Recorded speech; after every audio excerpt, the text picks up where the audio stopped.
Okay, we're here at the Maalbeek market, which apparently isn't called the Maalbeek market because, Jason, what is it called? Well, in French, it's Jeudi Jardin. Well, thank you for the education. We have Jason who sells pasties, but he's sold out today, which is why he's got this fake one hanging around his neck. What's that all about, Jason? Well, for some odd reason, today lunch was chaotic and they're sold out of everything: bacon butty, sausage rolls, pasties, the lot. Just got orange squash there if someone wants some. Well, that's amazing. You do bacon butties and sausage rolls as well as the pasties, which looks fine, hanging around you. It's better than onions on a French chap. Tell me, it sounds insane. Why are you selling Cornish pasties in Belgium? Well, it all started, when I was a young lad, yeah. I made this promise. My Scottish grandmother used to make me and my brother pasties, and we always used to joke with her that one day we'd be selling them in Brussels. And I was made redundant a couple of years ago, and with me redundancy money, I said, just start the business selling pasties. So I got the second best thing from my grandmother's pasties and got Warren's pasties. So I bring them in twice a week. They're genuine Cornish pasties. And been doing it for over 2 years now. Well, it seems to go very well because you've sold out, apart from the fake one hanging around your neck like a beautiful necklace. So you actually import them. You don't make them yourself, you import them. No, because they're protected. So they've got to be handmade using local products. So what I mean by local products is local Cornish products. From the beef to the potatoes to the onions to the swedes, everything's got to be from Cornwall, handmade. So who buys them? Do any Belgians, because they hate pies because they can't see what's underneath the crust. Well, so do Belgians actually buy the pasties? They usually go down quite well with the expats, obviously, the Americans, the Irish, the Scots, but the Belgians have got something with the Swedes, because apparently they got so fed up of it after the Second World War, they start feeding it to pigs. So whenever they read the menu, they go beef, yeah, fine, potatoes, onions, no probs. Then they get to the Swede bit and they go, no, there's no way. But the ones that have tried them love them, and they usually come back for more. Well, this is a fantastic thing you're doing, and we love the hat, Jason. Thank you.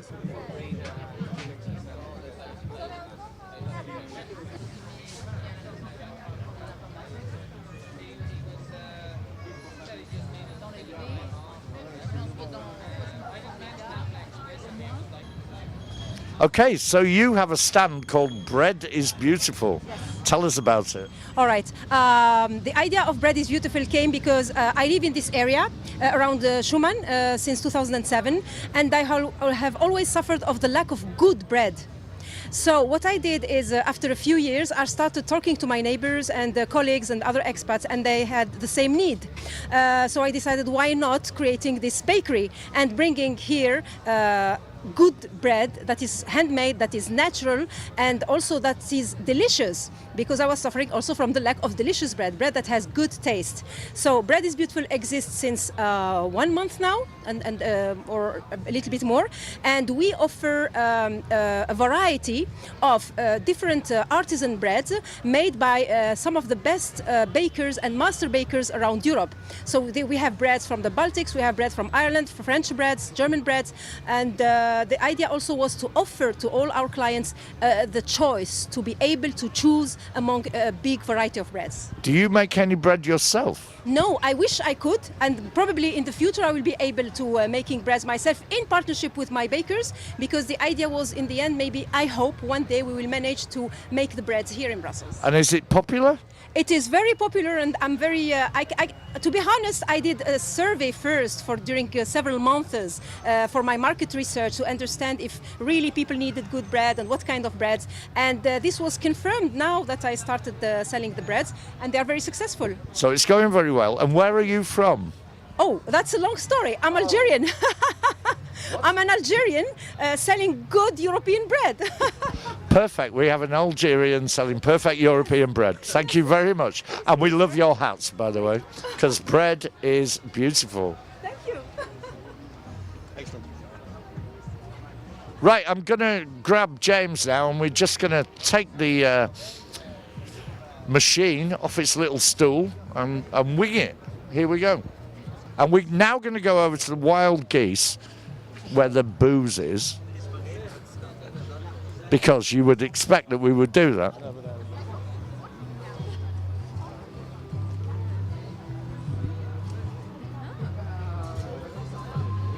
So Ina, so we have with us Ina, who's from the Wild Geese, and this is the Wild Geese store every Thursday. Lovely to have you here. And your man Chris, I believe, is doing all the foods, the Barbie. So tell me, Ina, what's this all about?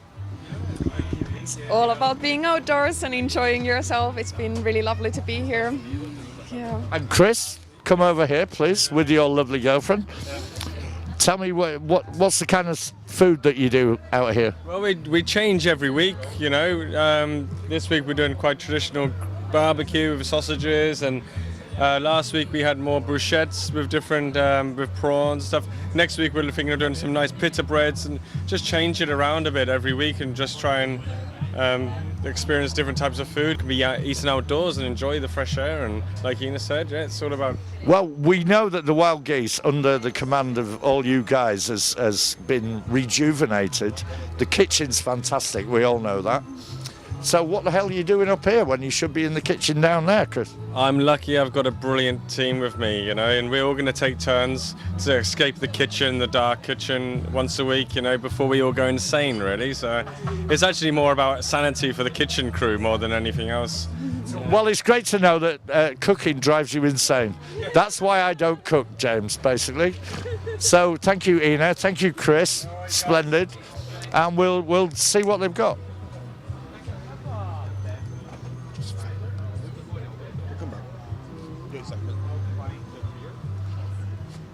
No, do the Barbie. Do the Barbie. No, it still looks great, mate. Just look busy. It's really easy. And that's Chris doing his busy Barbie thing. Do some shrimps next week, mate. Fantastic. Shrimps on the Barbie. We'll be here.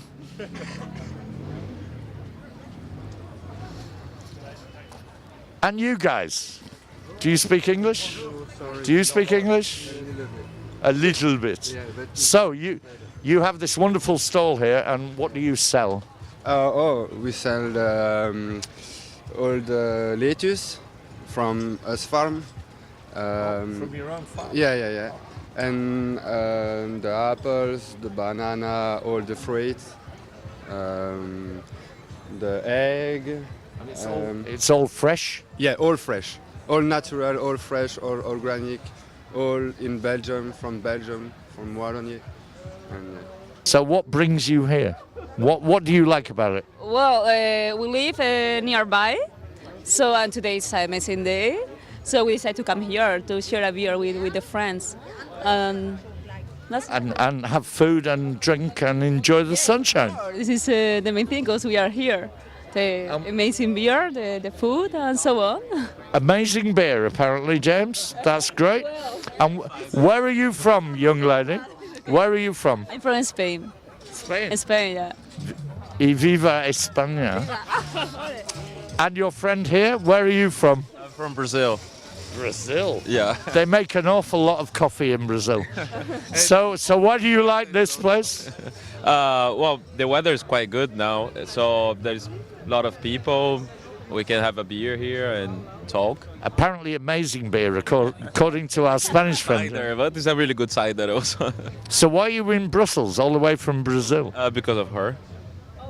Wow. I feel like Scylla. Right, I'm going to talk to this young man. And where are you from? I'm from Spain as well. I just happen to be in Germany and I'm coming back to Spain, so I'm visiting them for 2-3 days. That's fantastic. So who is going to win the Champions League? Hang on a second. Real or Atletico? Atletico Madrid, Simeone and so on, yeah? There you go, you heard it first. Atletico Madrid will win the Champions League. Because he knows. Kelly Steele, I believe we've met. Tony Mallett, I believe we have. I think we have. Now, what do you think of this little party in the park? It's absolutely lovely. Brilliant idea. It's like no different. Great food, like behind us with Jason. Yeah, good idea. Even though it ran out. But that proves it's a good idea, no? If it's run out, next week we'll bring it She's back. quite smart at this, you know, she's quite clever. And so you're supposed to be dead because you had 5 operations and flatlined twice. True story. Show us your scars. Only if you show me yours. All right, we'll save that for later. Joanna Griffiths. I'm just going to come round, James, if you'll bear with me. Joanna Griffiths, I believe I know you as well. I think so, maybe. Yes. Yes, So how's the party in the park? it's brilliant, and I'm glad I conjured up lots of friends to come down and enjoy the party. It's not cost you much money at all, is it? No, and I didn't get blown up, so Oh, that's amazing. We went to Maalbeek and didn't get blown up. Timothy, I believe your name is Timothy. I do believe I know you as well. How do you find this little enclave? It's very pleasant, actually. Yeah, I mean, I'm not a big fan of the Portuguese beer, but it's nice to try new things and meet new people, isn't it? Very nice. What a perfect thing to say. That's the whole expat attitude. And I'm going to walk round, James, and talk to the lovely Sean, who's from up north, like where I'm from. So what do you think of this, Sean? I actually think it's quite good. Is that it? Well, no, I'm quite impressed. Yeah. Say something a bit more exciting. I know you're an Everton fan, but push the boat out. Well, yeah, it's good. But there is one problem: What would be the problem? the lack of toilets. Uh-oh, no toilets. Apparently you have to go in the bushes. Apparently, you do. Oh my goodness me, I think we've got a little bit of a problem we need to address. I haven't yet, but I will. Well, you can come back to mine and use my bog. Mine's nearer.